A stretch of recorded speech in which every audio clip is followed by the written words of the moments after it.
Yeah, well, Amber, you can only imagine how hard this is for his family being hundreds of miles away and getting this horrible news. But on top of that, they say they feel left in the dark by the Vance County Sheriff's Office. I was able to speak with the sheriff today. He is urging people to remain calm while they investigate, but really still a lot of unanswered questions in this case.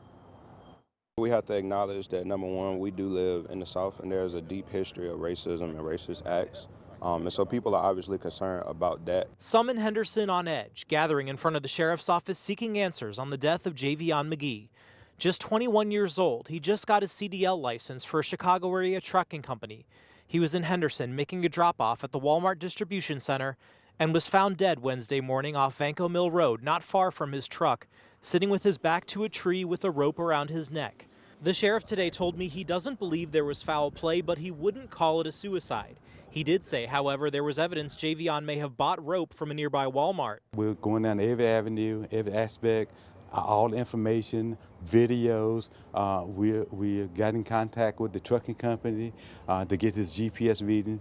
In the meantime, the sheriff trying to tamp down rumors that are swirling on social media. The rope was wrapped around his neck. It was not a noose. It was not a knot in the rope. So therefore, it was not a lynching here in Vance County. But those responses aren't adding up for Javion's family. A spokesperson for his mom telling us Javion always talked to his family and there were never any signs of problems. A lot of this stuff does not pass the smell test, and that is a problem. Now left mourning a loss from hundreds of miles away as they look for answers. The entire family are completely mortified. They are hurt. They are, have a lot of questions, because they want to know what actually happened to their loved one. And that is what we are trying to get to the bottom of. Right now, the sheriff tells me the SBI is assisting in this investigation. They also tell me that an autopsy is being conducted on Javion today. Once we get the results of that autopsy, then they'll be able to better determine whether this was in fact a suicide. But obviously so heartbreaking for this family. The family tells me some are making their way here to North Carolina, hoping to try and get some of these answers in person.